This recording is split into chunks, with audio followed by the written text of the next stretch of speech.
Guys, Banjo's here. So I was watching this thing because I came across it. I was following up on the Jessica Yaniv story, and it's getting pretty wild.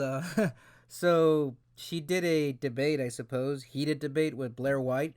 I didn't really know who Blaire White was. I did hear some mentions of her, reading some news articles on Yahoo and all that good stuff, and it's really funny because in the back, like I can hear. I put The Fighter with Mark Wahlberg on for my parents, and they're like huge boxing, fanatics, and it's really funny hearing them discuss the boxing matches in the movie. But anyways, so I came across this video. I didn't go to jiu-jitsu today. I had some things I needed to take care of, which reminds me, I feel like I'm missing one thing I forgot to purchase today. Let me see. I needed oh well, it'll come back to me. So I didn't go to jiu-jitsu today. I feel kind of uh like meh, like a waste of an evening. So anyway, so I was watching this thing, and I want to share with you guys. I'll link the actual video so you can watch it. Let me see. Time machine. No, thank you. But anyway, so this is Blaire White and Jessica Yaniv just having a discussion over the current issues, and so let's press play and see what happens. And I'm also expecting a phone call. I might cut short. I might cut this thing short. We're not gonna watch the full hour in one sitting. We'll probably break it down in a couple parts. But anyways, I'm waiting for a phone call from a very toxic person, and I'm just like, I'm dreading the phone call because I do have to talk to them, but I'm gonna do my best to keep it as short as possible. But anyway, so I hope you guys are having a great day. I really do. If you haven't been told today from anyone, I just want to say that you guys are awesome. Keep rock and rolling. Anyways, here we go. Hi, ever. Please put in the chat if you can hear everything properly. Um, and this should be good. Maybe it's me because I depend heavily. I'm very. It's very difficult for me to catch on to what people are saying, so I depend on their facial expressions to guide me. But when I see facial expressions like this sort of smugness, I never liked it. But like I said, I just started watching this. I didn't watch the entire thing. I don't really know Jessica. Maybe this will change our opinions on it. I'll be very honest with you. I watched the first 15 minutes, and it really did not change my opinion on anything. So here we go. Okay, so I'm here with Jessica Yaniv. And those of you who watched my second to most recent video um, would have heard all of the accusations against Yaniv. And Yaniv, you actually called me out on Twitter recently and said that you were going to destroy me in a live debate. So, what's up? So, you know, I love that. I'm gonna destroy you in the debate. Okay, let's have one. So that's always fun when people actually, in a decent, reasonable way, do what they say. there have been there's been a lot of hate out there. So that we're talking a little bit before the lives. There's you know I'm only 8 months through transition, and that's why I don't look as beautiful as you. I'm gonna say it straight up. You know, you But you did tweet last night that you look better than me. yeah. I don't know, but so are you lying or what? Yeah, that was a lie. That was a lie. I have a question. Of course. I have a few questions. I wrote down a lot of questions, and yep. Before we went live, you had me write down things you wanted to talk about as well. So we'll get to that. But my first question is, can you menstruate? Yeah, that's something that I've been hiding from a lot of people for a really long time. That I am intersex. Basically, I was born with both reproductive organs. So, I want to believe, but I can't trust people on the internet. But hey, let's assume that maybe what Jessica Yaniv is saying is true. So let's see. So basically, we're talking a little bit before about surgery and all that. Basically, what I want to do is I want to fix things up, if you know what I mean. Get rid of stuff. Okay. So I'm gonna respond to that, but first, I just want to announce to everyone this is something I actually thought of just moments ago. Super chats from this stream will be donated to the businesses and women that were put out of work due to Yaniv's cases against them. So just know that if you send a super chat during this stream, that money will be given to them. That's really nice of her. People going through legal trouble. I'm fortunate enough that if I were to ever go to through legal trouble, I already have somebody there to defend me. But most people never expect to have to go through that. I only did it because I was paranoid, and a family friend was like, "Hey, our company, we hired this lawyer on retainer, and here's their names." And it wasn't a lawyer; it was like a group of lawyers, one of those like buildings with a bunch of last names on it. So but that's really nice of her to do that. So I really appreciate that. Blaire White, Miss White is doing that for the ladies. Anyways, And I'll definitely provide receipts when I do that to make sure you guys know I'm telling the truth. and I love that she's providing receipts because you can't trust the internet. Can't even trust me. For all you know, I'm a talking dog, or no, for all you know, I'm like a 10-year-old kid with a voice modulator that makes me sound older. Anyways, So, you need. So I think it's like kind of convenient that you say you're intersex and that you can menstruate. But so let's talk about how you went to all these salons in Canada and you wanted your penis and balls wet. Yeah. Yeah, that's another. You see, that's another fallacy by the. What's that noise? That's my. Let me just mute this. Hold on. Okay. Yeah, that's my mom. Let me just put that into. Oh, hold on. So, do you think that women should be forced, or that you are justified in forcing women? that's also frustrating. Whenever I have a meeting, or for instance, like I said, I'm waiting on a phone call from a person that is very toxic, and I'm just gonna like, hey, like, just draw some very strict boundaries with this person. Even though I don't really want to talk to this person, I'm going to stop everything I'm doing just to talk to them. And not only that, there's been many times where I've had to have discussions with other people where I had to stop everything and say, okay, let's focus on this person. So maybe it's accidental that Yaniv is that this is going on, but I highly doubt it. I don't know. Like I said, maybe it's just my just straight up dislike of the internet people and politicians, but it really seems like she might be doing this on purpose. To handle your genitalia. Yeah, I honestly do, and the reason being is, when you went through your transition, I'm assuming you got like facials, for example, you got your nails done, you got your makeup done, and at these places.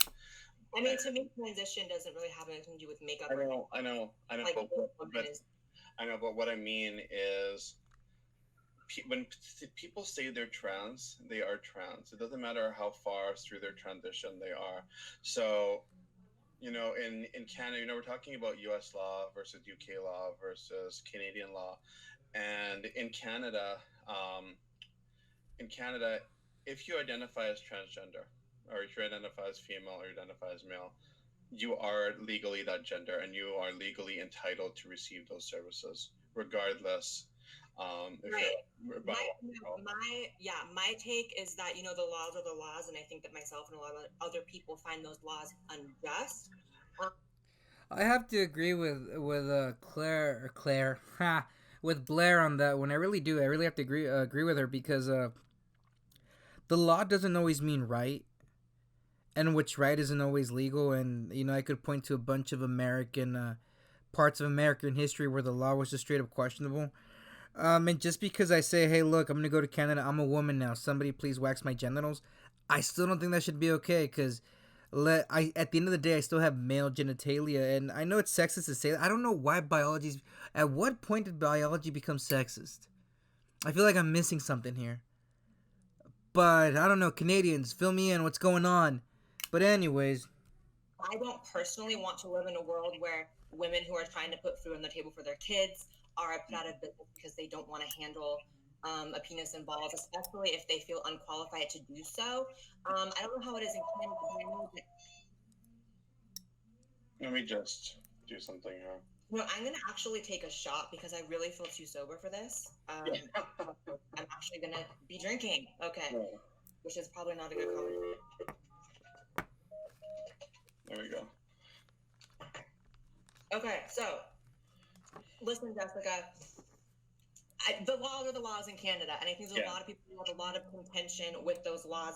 I think what a lot of people are uncomfortable with is moving into this world in which women have to handle your male genitalia simply because you walk in and say that you're a woman.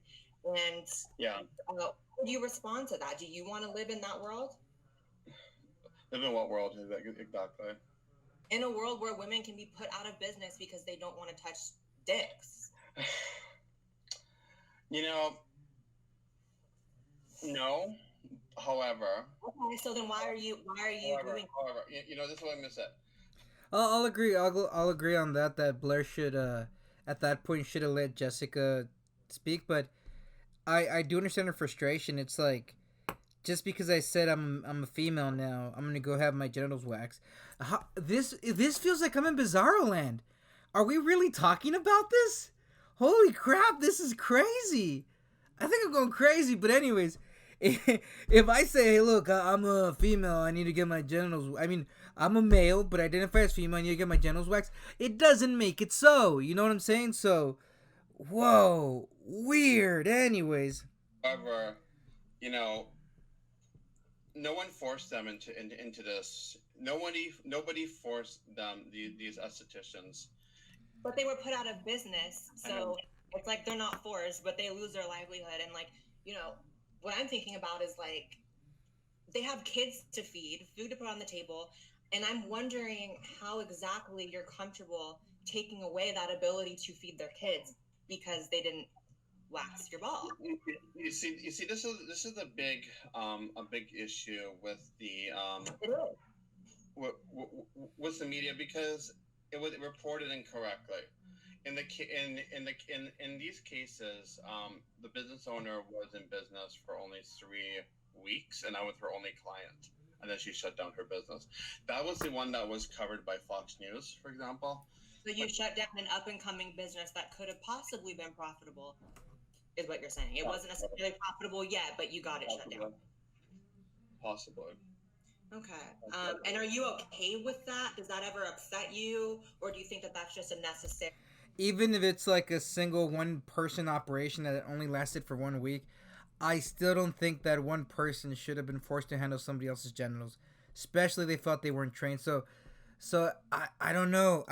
Canadians, liberals, conservatives, somebody fill me in. I feel like I should have gone back under the rock I came out of. I should go back under that rock. This is so weird. How is no one else freaking out about this? Like collateral damage, basically, in the name of trans rights. I think it's important, and because I think it's important to remove discrimination in this world. I really do. You know, even if it suffices them having to close their business.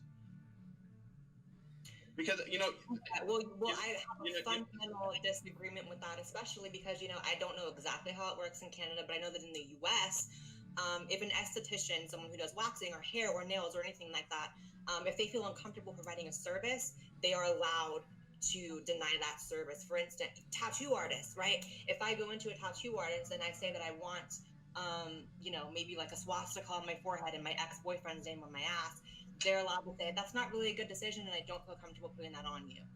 So I guess they don't have that in Canada. That's up in Canada. That should probably change. Well, Blaire, think of it this way.